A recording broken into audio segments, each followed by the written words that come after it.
If you're sick of the mainstream sports outlets, well, so was I. So I started my own show. I'm Shane Larson, and this is the Gametime Guru. It's different than other talk shows. I'm providing a panoramic view on sports so you can see them through a different lens. So buckle up, and let's go.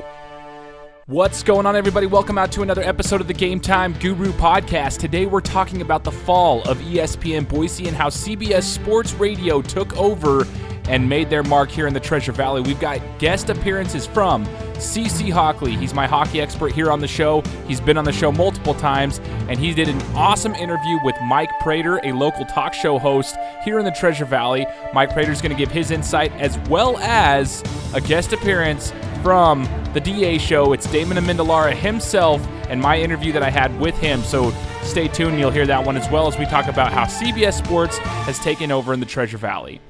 Now, guys, I'm Shane Larson, your host. You know me by now. A couple of things I wanted to talk about in today's episode are how, ESPN Boise fell out of Boise, essentially, out of the Treasure Valley, and how CBS Sports kind of stepped up to the role and took over for sports radio here in the Treasure Valley. Now, a couple of months ago, you might remember that I talked with Alex Gold. Okay, so Alex Gold, he was with Joey and Gold. It was The Drive. He gave us his insight, his background, where he was from.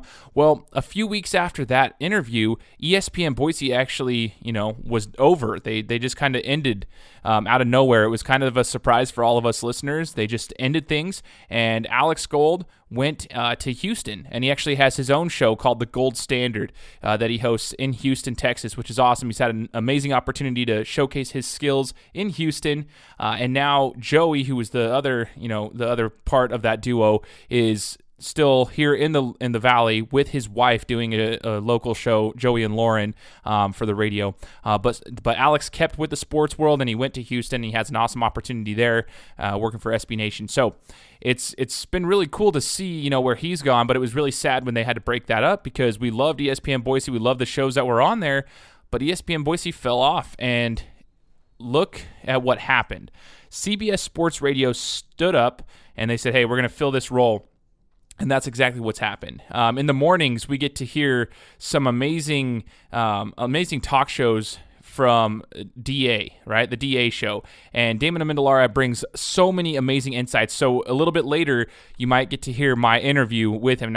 You will get to hear my interview with DA. It's a quick 2-minute blurb when I was able to speak with DA when he was here.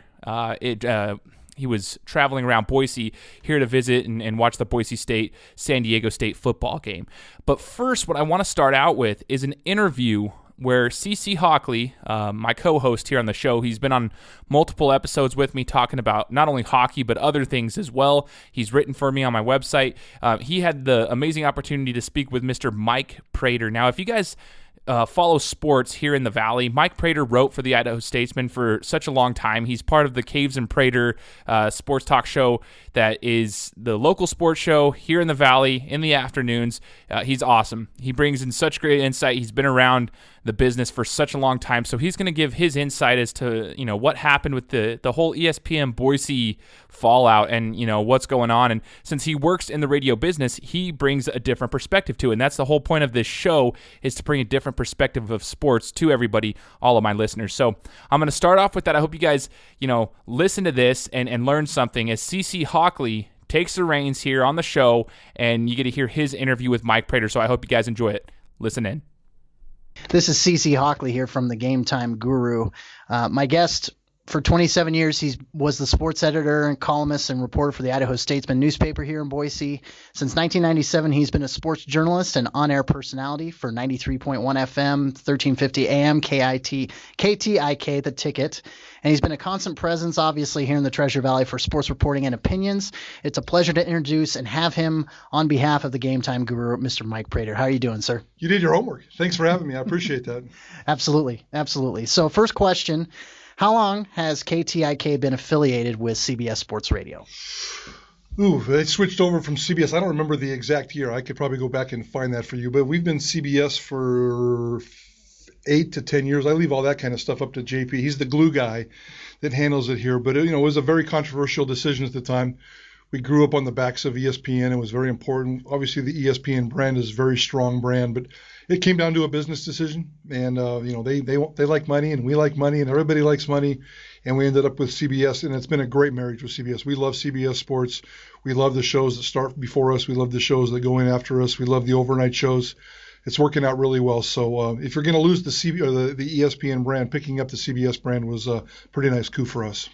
Yeah, I definitely know that they've grown a lot just within the past 8 or 10 years nationally, let alone locally and everything with KTIK and everything. Plus it also gives us access to Jim Rome. It'd be a miss on my part to not mention Jim Rome, who's, he's the king of sports talk radio.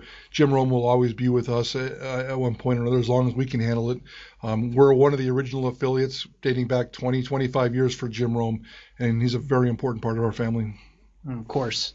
So you mentioned ESPN and how KTIK did the switch over and everything. They got resurrected by Impact Radio Group, so they brought back ESPN Boise. When they came into the market again 6 years ago, how was the feeling here around the office with the ticket and Cumulus Media as a whole? Competition, bring it on. We're in the sports business, so I love competition. I don't know what the business guys over here say on the other side of the room, but I love the competition. We've had competition over the years from different radio stations, but ESPN came with the most credible competition. When Johnny and Mike had things going on over there, they were actually getting some ratings and doing a nice job.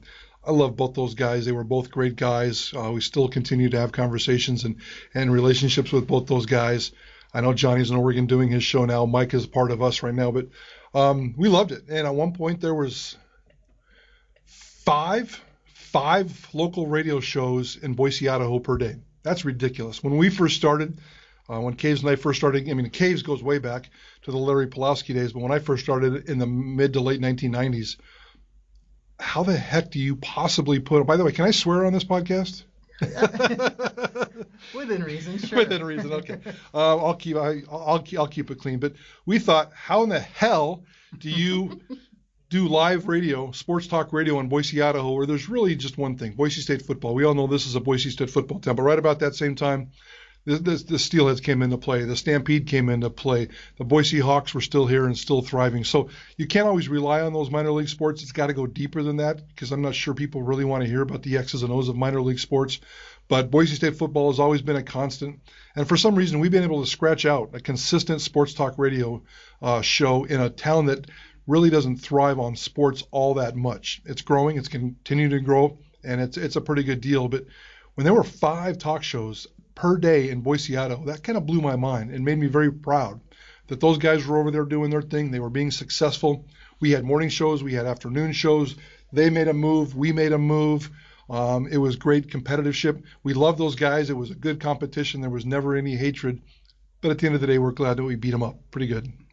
Yeah, and you segued perfectly into my next question, the relationships over with the ESPN guys, the Johnny Mallory, Mike Christensen, Coach Mike, Alex Gold, Joey Jenkins. Mm-hmm. Did you ever get to know Alex and Joey during their time hosting The Drive? I did, not a lot. We'd run into circles mostly through, always through work.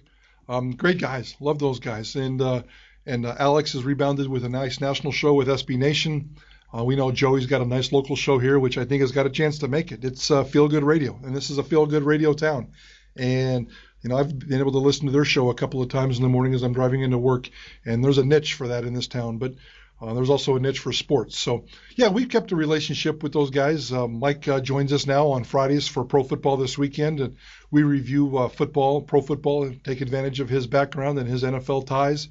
Johnny, keep in touch with him mostly through social media. I used to go to Stampede basketball games with Johnny, and we'd sit at the baseline and drink a beer and watch a little hoops and tell some stories. Love Johnny and hope all is well with Johnny as well. But all those guys were great guys and loved them. We just wanted to be better than them, and they drove us every single day. Our production meetings, especially when I came over here full time 16 months ago, our production meetings were all about trying to one-up them, trying to do better than them. And it was nothing more than just competition. And I wish they would have stuck around. Again, it goes back to what I'm saying. I'm not sure how much sports talk radio this town and this market can support, but they did. They pulled it off for a while, and it just didn't work. Speaking of ESPN Boise and it not working, They closed rather suddenly. They kind of shuttered the doors on June 8th. Joey Jenkins, Alex Gold both put tweets out on Twitter saying, hey, this is our last day. It was very sudden, it seemed. But did you, being in the radio world, had you heard any rumblings that they were not doing well before June 8th? We had heard about 3 days before they made the announcement that they were going to make the announcement in 2 or 3 days. So we had 2 or 3 days worth of heads up. We didn't follow up on it. I'm not sure we ever called to confirm it. We just started hearing some rumors that we had heard rumors that they were struggling and they may not be around for the next football season. Again, it's just a business. It's so hard to capitalize on that business. The one thing that they didn't have is a lot of institutional knowledge, and that's what we're really, really proud of here. Jeff Caves has been in this market for 40 years, former Boise State football player from the 80s. I've been in this market since December of 1989. I started covering Boise State football in 1994. And those guys, as talented and as young and as bright as their futures are, they didn't have that. So they walked in on the first day on the job without a lot of institutional knowledge. A caller can call up on our show where we can do a segment off the top of our head, Boise State football, 1997, Houston Nutt, bang, bang, bang. They couldn't do that. They could go other directions, and they did go other directions, and it worked for them at times. But the bottom line is this is a Boise State football town, and everything has to start with Boise State football. I believe we can surround it with niches. We love the Steelheads. We love the Hawks. We love Boise State basketball. But it is all about Boise State football, and I just think the institutional knowledge that those two guys had put them behind the 8 ball right off the bat. Do you know why Impact Radio Group decided to go with I know obviously you're here with KTIK and everything, but do you know why they decided to go with a alternative rock station when you've got, places like the X and the new 96.5, the alternative and everything? Any idea why they did that? I like the alternative. It's my kind of music. Although I did question, I was listening when they signed off the air and went straight to music. I think they did some kind of cover of Thriller as their first song, which I found to be very, very odd. But I don't. You'd have to ask them that. They are clearly going after the X. The X is a beast in this market right now, especially coming off of very strong ratings. I love Nick and Big J and what those guys do over there. Listen to the X as much as I possibly can, especially when we're not in the football season. So they do a good job. They're the kings of the hill right now, and maybe they're just trying to come after them a little bit. Maybe it's more of that competition. I know Daryl and those Impact guys like to poke the bear. They like to compete, and they like to get after it, and they've done a pretty nice job of it. Kind of to shift the focus back here to KTIK and CBS Sports Radio. Just recently, just in early October of this year, CBS brought Damon Amendolara. They brought Sean Mraz. And they brought these two big morning, nationally syndicated radio hosts to Boise, Idaho, and you guys showed them around and, took them to the football game and everything. And that's a big get, especially since, technically you don't necessarily have any competition from ESPN Boise anymore. How do you feel about how KTIK and the CBS Sports Network both stepped up since ESPN Boise has folded? I love it. I'm very proud of what's going on in this building right now, and I was very proud to get DA and Mraz out here. It all started with one caller on DA's show, a loyal listener to the KTIK show here. And we interact with this guy all the time on social media, and it kind of started off as an idea on the radio. And in the beginning, it wasn't a very good idea, but through the cooperation and effort of our sales group and our business people, and working with DA and his bosses at CBS Radio, we put together a heck of a plan. And it came together like I never have seen something like that before in this business. I'm fairly new to this business. I'm more of a newspaper guy. But to see what they put together, the business plan, the sponsors, the local businesses, the itinerary, the schedule, and it worked out unbelievable. When they showed up on a Friday morning to do their show at 7 o'clock Boise time. When they showed up about 6:30, there were people waiting in line for them at the Bronco shop at Albertson Stadium. There was a guy waiting in line for them with beer, potatoes, food, before they even went on the air at 6:30 in the morning on a Friday. And that afternoon, they went to lunch at a sandwich shop, Witch in Meridian. And for 2.5 hours, there was at least 25 people in line. It blew us away. The DA show's ratings aren't overly strong in Boise. They're good, but they're not overly dominating. So we were worried and somewhat curious about how it would turn out. It's a morning show. They don't spend a lot of time talking about our talking points in Boise State football. We knew that there was some love and we knew that there was some connection there, but we had no idea that 25 people for 2.5 hours, or that line would be 25 people deep for 2.5 hours.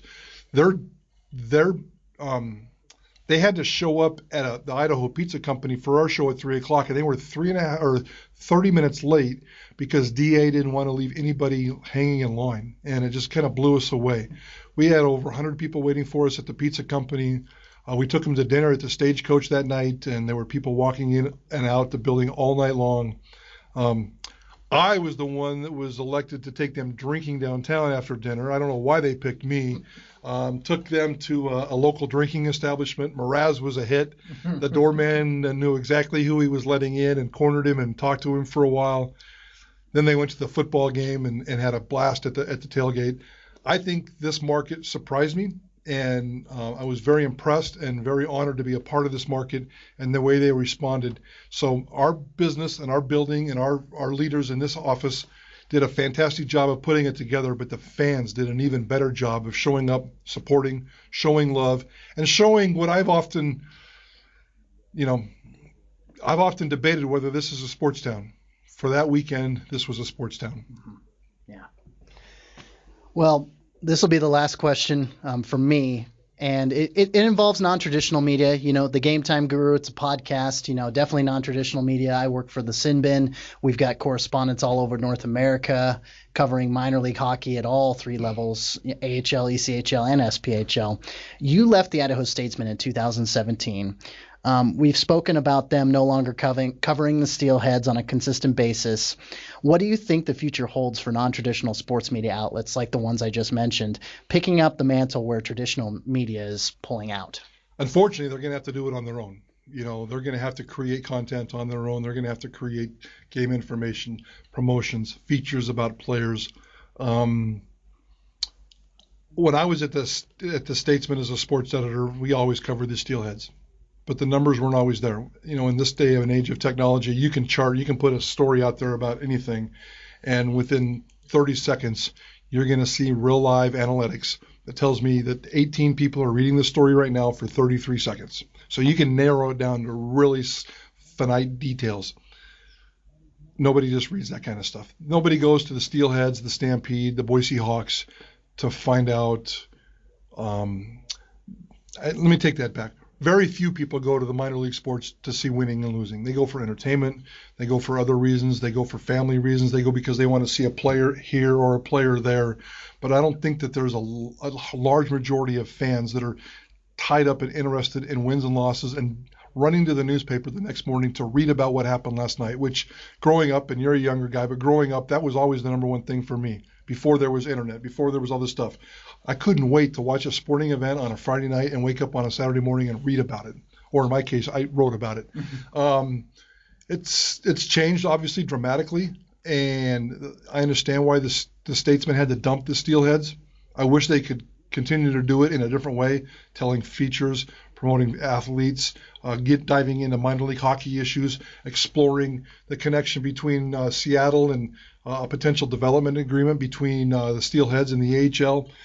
A lot of different issues you can have out there. You don't have to cover every game, but if you come out and cover them every homestand with a different kind of story, I think that can be done. And unfortunately, the resources aren't there. So to answer your question, the Steelheads are going to have to provide those resources on their website. They're going to have to rely on guys like you. I love non-traditional media. I love podcasts. I love having so much information available to me right now that I've never had before. Yeah, it's wonderful, and it sucks that I can't wake up in the morning and read a newspaper that's loaded with information like it was 20 years ago. But as an information guy, I have it at my hands now 24/7, and I love it. Hardcore sports fans love it. Social media, podcasts, blogs, video, anything and everything I can get my hand on. My favorite sports teams, my favorite sports, college football, Boise State, anything that I'm attracted to, I jump into, and there's more information available. So for consumers, it's phenomenal. For guys like you who are trying to find your niche in the market and in the business, it's phenomenal. I love it. It's giving more opportunity to more people, providing more information. Unfortunately, a lot of the burden to get the word out is now falling on these other teams to provide their own content. Once again, that was Mike Prater from KTIK, The Ticket.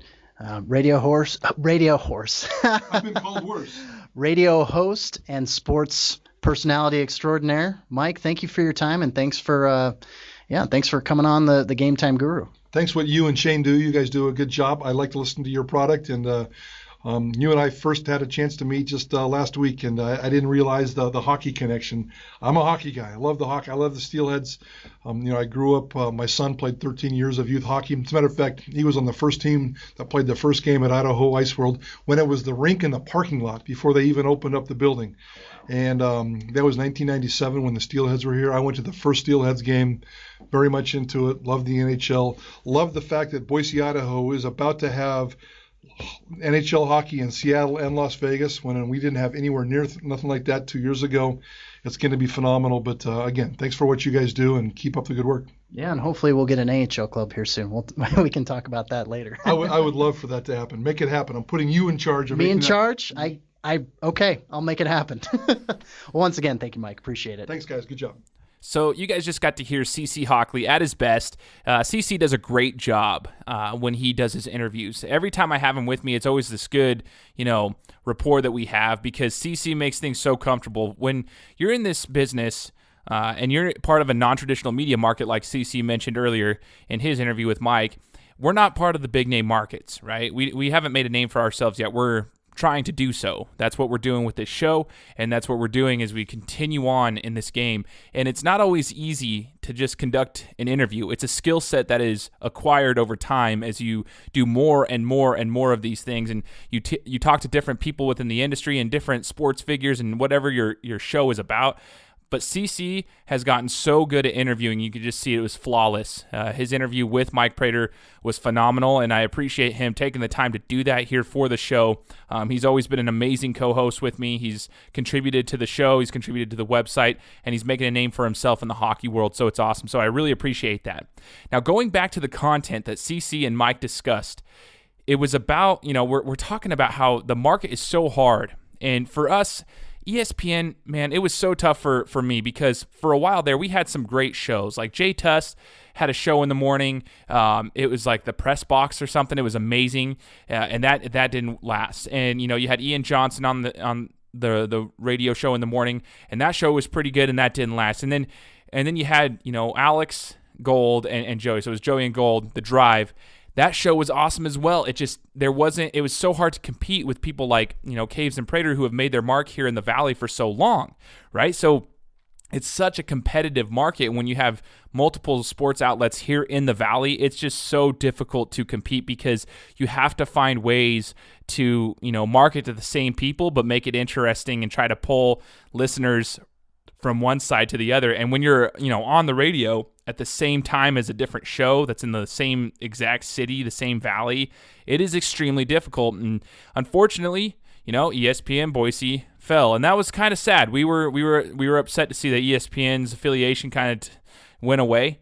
But like we said before, CBS stepped up to the role, and I have been more than pleased with CBS's role that they've taken and, the shows that they've brought into the Valley. For sports fans, a lot of people don't listen to sports talk, but for me, that's all I listen to because I don't care about the radio. I don't care about music, but I listen to sports talk radio. I love listening to sports. I could just sit there and let it go in the background, and that's what I like to listen to. That's what I talk about during the day. It takes me away from the real world for a minute, you know what I mean? And that's why I do the show. So in the mornings, one of my favorite shows, like I said, is Damon Amendolara's The DA Show. Okay, they're all the way out in New York City. Well, DA came here with Mraz, and they came to Boise, and they were coming to a Boise State-San Diego State football game back in October, and they were making their little tour out here because they've made a mark here in Boise, and everybody loves them. They're gaining so many what they call D-aliens. That's what we are. They're fans. So we're part of the D-aliens. And what was awesome is when they announced that they were coming back here to, go watch a game on the blue turf, which, by the way, happened to be the worst Boise State football game I think I've ever actually been to.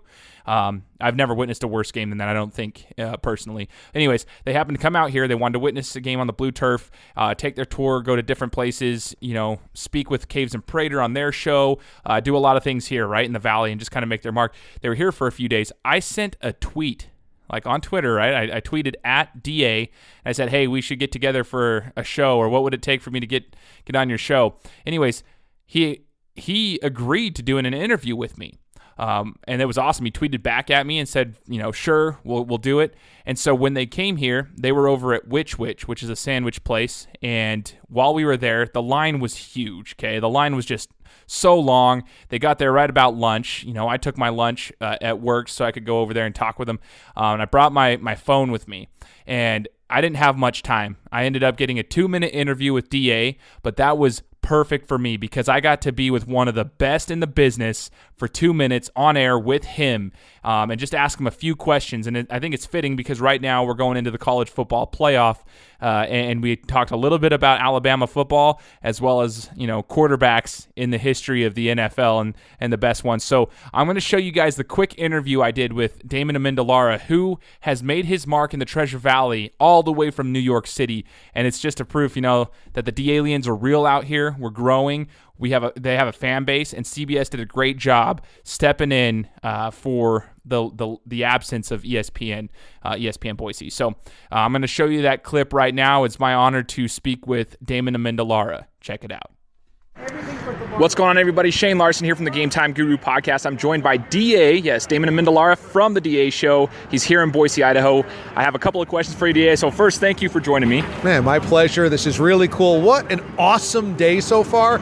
We did the show out at Albertson Stadium. We had listeners there at like 6 a.m. in the pitch black. We got a line of people here waiting for T-shirts and stuff. This is just the coolest thing. Oh, man. See, we love you. The D-Aliens are real here in Boise, so that's for sure. So question for you. We got to start with college football. I want to know your opinion on who is the team that can actually match with the powerhouse Alabama. I like Georgia, and I like Georgia because they're built like Alabama, where they've got a strong defense, a lot of athletes.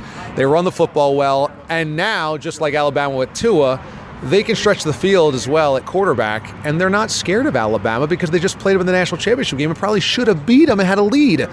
I think they're the best challenger to Alabama, but don't be surprised if they're both undefeated going to the SEC title game. One loses. They might both get into the playoff anyway, but I think Ohio State's really good. Clemson's really good. I think Georgia could stand toe-to-toe with Bama. I love it. In the NFL, top 3 quarterbacks of all time. We're going to go on a history lesson real quick because you know your stuff. So I'm a Montana guy. That gets me killed a lot of places. I go Montana 1, Brady 2, Unitas 3. The reason is people say, 5 rings for Brady. True, but Montana was flawless in 4 Super Bowls. He never made a mistake. He never threw an interception, didn't lose a fumble, no safeties, won every one of those games. Brady has been to more. Brady has won 5. But Brady has also had bad games. Yes. He had 2 bad games against the Giants. The greatest offense of all time is arguably the 07 Patriots. They scored 14 points when it mattered most with an undefeated season on the line. He took a safety with intentional grounding in 11 against the Giants. And, he's great. But I just feel like if you were going to be perfect at that level, I got to put you 1. Montana 1, Brady 2, Unitas 3. I appreciate your time, DA. Thank you so much. I'll let you get back to the line and get everything going. Thank you so much for your time. I hope you enjoy your time in Boise. My pleasure, man. This is awesome. To all the D-Aliens out there in Boise, you guys have repped hard. I'm so thrilled to be out here. I can't wait for blue turf. Fear the blue. I was out there earlier today on the turf, and that was awesome. And I feel like it's going to be almost a sellout, maybe a sellout tomorrow. Yeah. And bring the wood, lay the lumber on San Diego State, and let's get a Boise State win here. So that was the interview I had with DA. What an honor it was to be able to speak with him in person. I got a picture with him and everything. That was really, really cool for me. For any sports talk fan, whenever you get to meet people that are in that same business, they're kind of doing what you want to do for their career.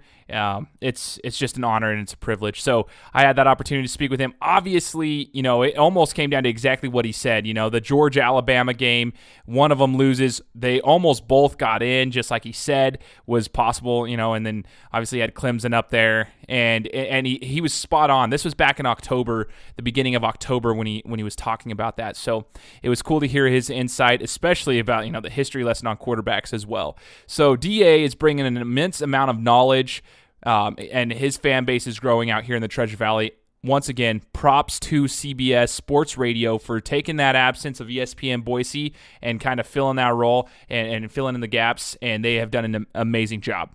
And we want to give props to them. Again, I want to thank CC Hawkley, Mike Prater, and Damon Amendolara for joining us here on the show. If you guys haven't done so already, make sure to subscribe to my newsletter, gtgnewsletter.com. Again, that's gtgnewsletter.com. Sign up for the newsletter, find out more about the guests, get more information from them. And hey, if you haven't checked out CC Hawkley, go check out his work, thesinbin.net. That's where he's writing about the Idaho Steelheads. He's covering the ECHL. He does it in an amazing way, and he hosts a podcast there as well. CC's the man. I owe a lot to him. You know, he is a big reason why this show is still going and why it's continuing to grow at the rate that it is. So, guys, check it out. I appreciate you guys listening in, and you know the drill. We'll talk to you next week. Guys, thanks so much for listening to another episode of my show. Now, if you could go and do me a favor, head over to iTunes, give me 5 stars, and leave me a review. It would be greatly appreciated. Thanks, guys. Appreciate your support.